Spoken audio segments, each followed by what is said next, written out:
जय जय शिवधारा। हम लोग अक्सर देखते हैं कि कोई भी इंस्ट्रूमेंट का हम लोग उपयोग करते हैं, विशेष तौर पर मोबाइल या आजकल इलेक्ट्रॉनिक्स, बहुत से उपकरण ऐसे निकले हैं जिनको रिचार्ज करना पड़ता है और रिचार्ज करके हम उनका उपयोग करते हैं। वैसे ही परमात्मा ने हम सबको भी ऐसे बनाया है कि रिचार्जिंग की हमें भी जरूरत पड़ती है।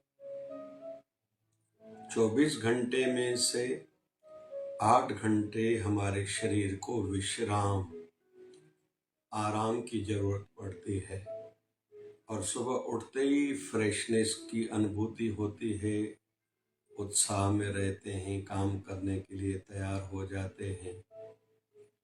तो रिचार्जिंग होती है हमारे आराम करने से, शरीर की, माइंड की।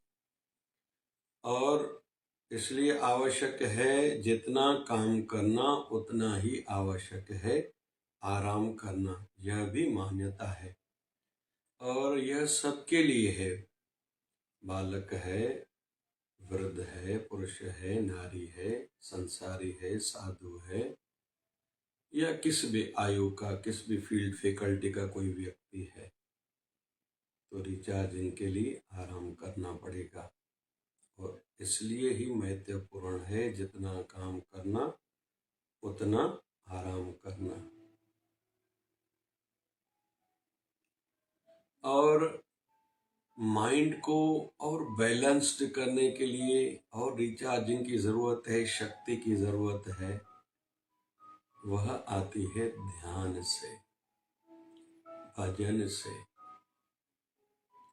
आंतरिक शक्तियां जगती हैं, केंद्रित होती है, और बाहर ब्रह्मांड में जो शक्तियां हैं वो हमारी जीवात्मा ग्रहण करती है और इंसान शक्तिशाली बनता है। और इसका उदाहरण है हमारे संत महापुरुष। इसलिए बड़े से बड़ा आदमी, उद्योगपति हो, कोई कहीं का भी राजा हो, संत को तो माथा टेकेगा ही, प्रणाम करेगा ही। क्यों? सम्राट अशोक जैसी हस्तियां भगवान बुद्ध के श्री चरणों में नतमस्तक होते थे। यही कारण है कि उनकी शक्ति केंद्रित थी। उन्होंने ध्यान के माध्यम से वो शक्तियां केंद्रित करी थी और वह शक्तियां संसार में फिर प्रसाद के रूप में संसार के दुख काटने के लिए, सुख बढ़ाने के लिए, खुशियां देने के लिए बांटी थी। और संत यही करता है। इसलिए संत सबके लिए पूजा जाता है, पूजनीय होता है। इसलिए कहते हैं जिनका ज्यादा बोलने का नियम है ना, धंधा है, काम है, तो उनको मौन में भी जरूर रहना चाहिए। तभी उनके अंदर की शक्ति संचित होगी, फिर वो उपयोग में ला सकेगा। लेकिन रिचार्जिंग के लिए फिर उनको कुछ कुछ समय का मौन धारण करना ही पड़ेगा। वो शक्तियां एकत्रित होंगी तो वो उपयोग में फिर ला सकेगा। तो रिचार्जिंग की जरूरत है। स्टूडेंट्स को पढ़ाई आवश्यक है। देखा जाता है लॉयर हो या बहुत सी फील्ड फैकल्टी, प्रोफेशनल जितने लोग भी हैं वो पढ़ते रहते हैं, रिचार्ज करते रहते हैं। अलग अलग सेमिनार्स होते हैं या एग्जीबिशन धंधे वाले भाइयों के लिए हो, आदि आदि, तो ये सब रिचार्जिंग के लिए रहते हैं। या कहा जाता है साल में एक बार कम से कम परिवार के साथ 10 दिन के लिए बाहर आउटिंग पर जाओ, हो सके तो तीर्थों पर जाओ। परिवार का प्यार बढ़ेगा और आपका माइंड रिचार्ज होगा और रूटीन लाइफ से उसको अलग करो। साल में 1-2 बार 1-2 दिन के कुछ बाहर के आउटिंग के प्रोग्राम बनाओ, किसी तीर्थ पर चले जाओ।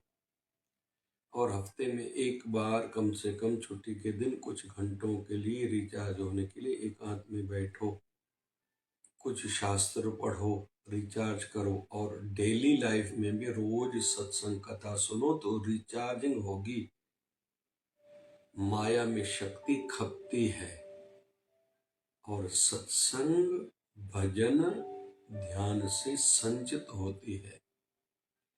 हम लोग जो सेवा करते हैं पुण्य बढ़ता है, आशीर्वादें मिलती हैं, दुख कटता है, मनोकामनाएं पूर्ण होती है, साथ साथ में रिचार्जिंग भी होती है। मतलब मन हमारा ध्यान और भजन के लिए तैयार होता है।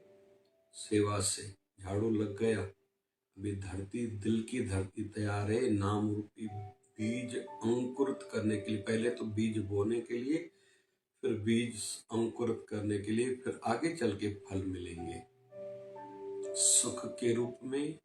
दुख उलझने कटेंगी, दुख सहने की शक्ति बढ़ेगी, रजा में राजी रहने का भाव बढ़ेगा, जगेगा, बढ़ेगा, बना रहेगा। और चंचलता से विचलता, मन जो विचलित होता रहता है बहुतों का, उससे इंसान बच जाता है।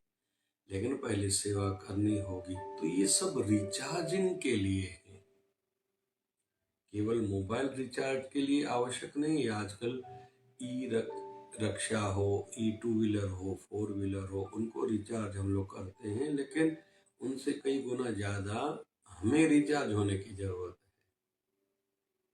और जिनको तो बहुत ज्यादा करना है तो उनको ध्यान में तो बैठना ही पड़ेगा, भजन करना ही पड़ेगा। और आध्यात्मिक रिचार्जिंग होती है ध्यान भजन से। और जितना अंदर का पावर ज्यादा, भार प्रभाव ज्यादा, फिर प्रकृति भी काम बना के देती जाएगी।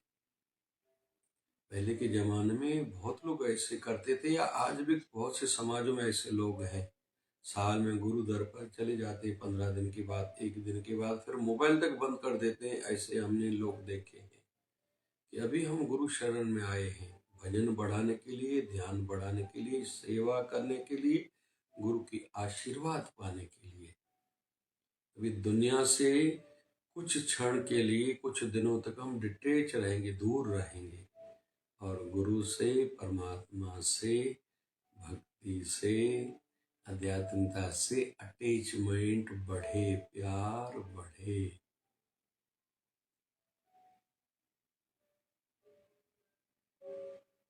यह बहुत आवश्यक है, रिचार्ज करते रहना पड़ेगा। हमारी व्यवस्था में ऐसा है कि माताओं के लिए, स्त्री शरीर के लिए, लेडीज के लिए लगभग इस प्रकार की व्यवस्था नहीं है। पूरा साल भर 24 घंटे घर में गृहिणियों को काम करना रहता है, लेकिन फिर भी विशेष तौर पर जो उनका शाम का समय है वो उनके लिए विशेष रहता है। चाहे तो उनका सदुपयोग वो बहुत कर सकती हैं।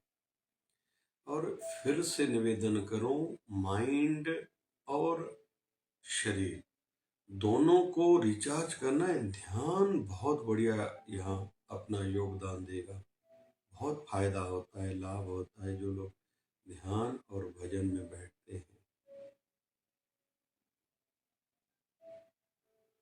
फिर अलग अलग माध्यम है खुद को रिचार्ज करने के। सीनियर्स के साथ बैठने से बहुत सीखने को मिलेगा, रिचार्ज हो जाएंगे। कहीं कहीं क्योंकि कोई हमारा काम नहीं बनता तो निराशा आ जाती है, नेगेटिविटी आ जाती है, मैं यह फील्ड फैकल्टी छोड़ के जाऊं, ये थॉट्स आते हैं।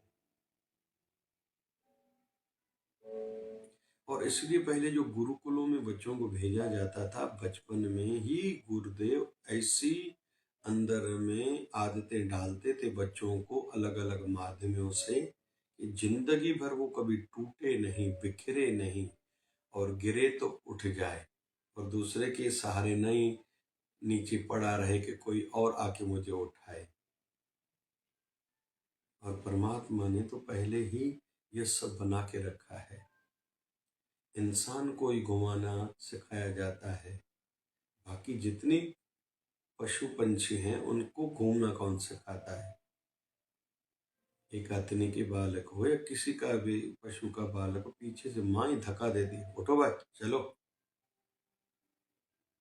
वैसे हमें भी बूस्टअप की जरूरत रहती है। वो होगा वैसे स्थानों पे जाने से, वैसे लोगों से मिलते रहने से, और ऐसी हस्तियों के जीवन चरित्र पढ़ते रहने से उत्साह बना रहेगा और रिचार्जिंग हो जाएगी।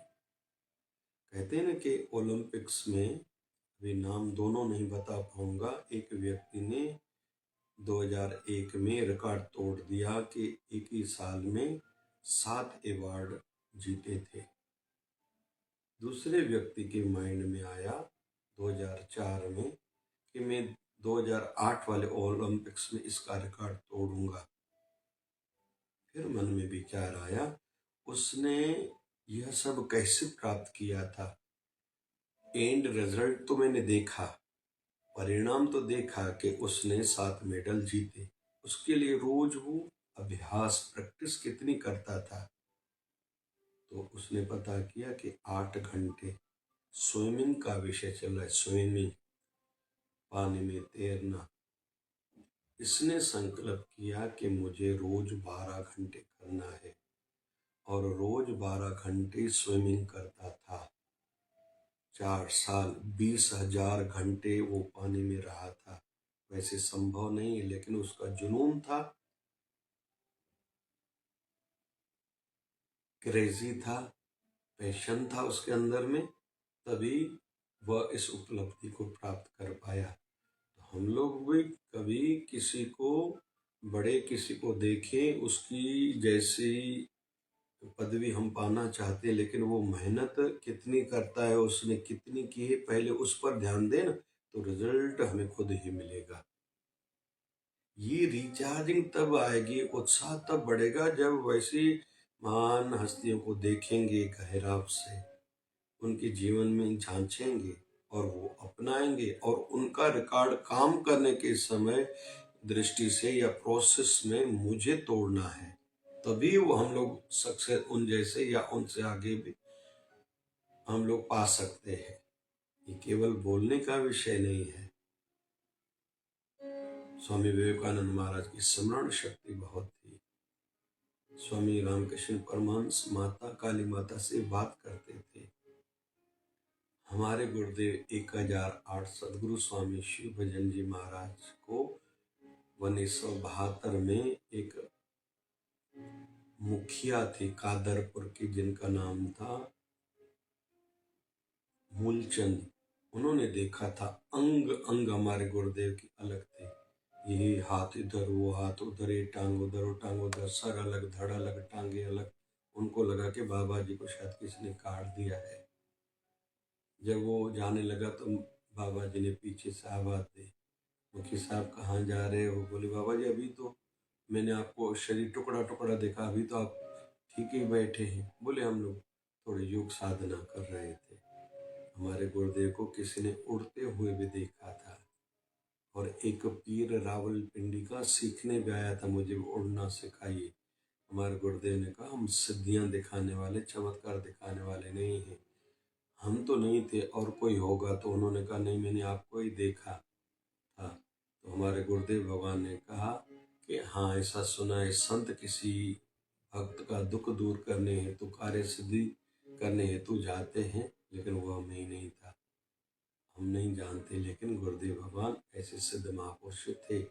तो हमने ये सुना, अच्छा लग रहा है, हम भी ऐसा चाहेंगे, लेकिन ये संभव तब होगा जैसे हमारे गुरुदेव साल में 40 दिन के उपवास साधना के, मौन व्रत, और केवल जप साधना करना है, ध्यान करना है, कई कई बार करते थे एक साल में। और केवल एक बार पानी की लोटी पीनी है, फिर कभी कभी एक छुहारा खजूर खा के दिन में एक, और एक पानी की लोटी पी के 40 दिन का उपवास करते थे। तो हम लोग तपस्या पर भी ध्यान करें, केवल प्राप्ति पर ध्यान नहीं करें, तो हम लोग रिचार्ज हो जाएंगे। स्टूडेंट्स को जो हमारे क्लास में हमसे ऊंचा है, या जैसे किसी को डॉक्टर बनना है, मुझे इस जैसा डॉक्टर बनना है, तो इन्होंने कितनी मेहनत करी थी वो आपको पता करना पड़ेगा। उनका मेहनत का रिकॉर्ड आप तोड़ोगे, तभी आप उस पदवी तक पहुंच जाओगे, या जो भी आपको बनना है। बाबा नानक 36 साल पैदल यात्रा करते रहे। 12-12 साल की 3 यात्राएं करी थी, जिनको बाबा नानक की उदासियां कहा जाता है। 60 साल की आयु होते होते करतारपुर में आके ठहरे, फिर बाहर ज्यादा नहीं गए थे। वहां भाई लहणा करके एक सेवक आया था, जिन पर दया दृष्टि धरी, और उनको ही आगे चल के अपना उत्तराधिकारी पीठाधीश्वर बनाया, जो आगे चल के दूसरी पातशाही गुरु अंगद देव जी महाराज बने थे। तो इतने लोग मिले थे पहले। साथ में भाई बाला भाई मर्दाना रहता था। 2 सुपुत्र थे, शहजादे थे, बाबा श्री चंद्र भगवान और बाबा लक्ष्मी चंद। परम शिष्य बाबा बूढ़ा था, लेकिन गद्दी इसको दी थी। तो इनमें तो कुछ विशेष होगा, समर्पण भाव था जो, यह हमें उनसे सीखना है। समर्पण भाव तो रिचार्जिंग हो जाएगी। मैं भी ऐसा करूंगा। क्यों सूर्य नारायण को रोज जल चढ़ाया जाता है? रिचार्जिंग के लिए, मेरा उत्साह बढ़े, मेरी कमजोरी आलस्य दूर हो, मैं संसार में केवल सोने के लिए, बहाने करने के लिए, फजूल के कामों में समय बर्बाद करने के लिए नहीं आया हूं। या जब अहंकार आ जाए तो अपने आप को बैलेंस करने के लिए भी कुछ न कुछ करना पड़ेगा। कहते ना कि एक राजा की मृत्यु होने वाली थी। उन्होंने कहा था, मुझे 4 प्रकार के लोग कंधा देंगे। बोले कौन से? बोले एक तो हकीम, वैद्य और डॉक्टर, दूसरे मेरे मंत्री, तीसरे मेरे मित्र, चौथे मेरे अंगरक्षक सैनिक फौजी। बोले क्यों? बोले पहले मेरे डॉक्टर हकीम, जो मुझे बार बार कहते थे कि आपको कुछ होने नहीं देंगे, कभी भी थोड़ी बीमारी आई एकदम ऐसी दवाई देंगे, नहीं तो भी संजीवनी बूटी देकर आपको खड़ा कर देंगे। उनकी आंखों के सामने मेरी मृत्यु होने जा रही है, तो उनका ये अहंकार टूटना चाहिए और लोगों को पता चलना चाहिए झूठी बातें हैं इनके हाथ में नहीं है। इनके हाथ में दवाई देना, ठीक करना परमात्मा के हाथ में है। दूसरा मेरे मंत्रीगण कहते थे, कभी भी आपको कोई उलझन आएगी, ऐसी सलाह देंगे, एडवाइस देंगे, आपको उलझन से निकालेंगे। मैं उनकी आंखों के सामने संसार से जा रहा हूँ, तो उनका ये भ्रम भी टूटना चाहिए, इसलिए वो मुझे कंधा देंगे तो उनको खुद पर यकीन आएगा, हमारी बातें खोखली, मृत्यु सच है। हम अपने राजा को कंधा दे के शमशान पहुंचा के आए। तीसरा परिवार वाले सुख के समय तो साथ में रहते हैं, बड़ी बड़ी वायदे करते हैं, बातें करते हैं, हम आपके साथ हैं, आप पर आंच नहीं आने देंगे, कोई आंख आपके ऊपर उठाएगा हम उसकी आंखें निकाल देंगे। ये बातें उनकी खोखली है, ठल्ली की ठल्ली है। इसलिए हमारे परिवार वालों में से एक व्यक्ति कंधा दे के खुद छोड़ के आएगा शमशान, तो ये बातें गलत है। मौत मृत्यु सत्य है। चौथा हमारे अंग रक्षक फौजी सैनिक, जो कहते थे हम आपके रक्षक हैं, कोई शत्रु आप पर आंख तो उठाए, हम उनको खत्म कर देंगे। उनकी ये बातें भी खोखली की खोखली हैं। उनकी आंखों के सामने काल मुझे मार के लेके जाएगा, तो वो भी मुझे कंधा देंगे। तो ये रिचार्जिंग के तरीके हैं। संसार में जो बड़ी बड़ी बातें की जाती है विशेष नहीं है, तो अहंकार नहीं करना कुछ प्राप्त हुआ है। हम लोग रिचार्ज करेंगे, मतलब अहंकार को कम करेंगे, काम का काम करेंगे।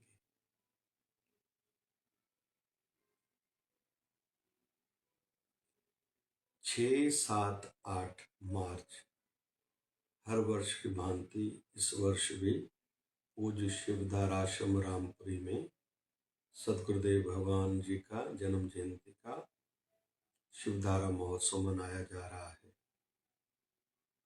हम लोग ये प्रयास करते हैं समाज को उन दिनों में आध्यात्मिक तो मिले ही मिले, चलो सामाजिक भी लाभ हो, मेडिकल कैंप्स रखी जाती है, फिर सांस्कृतिक कार्यक्रम भी किए जाते हैं, संस्कृति जीवित हो, बच्चे जुड़े, माताएं जुड़े, लोगों को इंटरटेनमेंट भी हो, लेकिन वो संस्कृति याद भी रहे। सीख भरे नाटिका स्टेज परफॉर्म भी किए जाते हैं, या नए प्रकार की कोई न कोई शिवधारा प्रोडक्ट में से कोई चीज लॉन्च होती है जो समाज को शुद्ध मिले, देसी हो, सस्ती हो, लाभदायक हो, कुछ न कुछ नया मिले।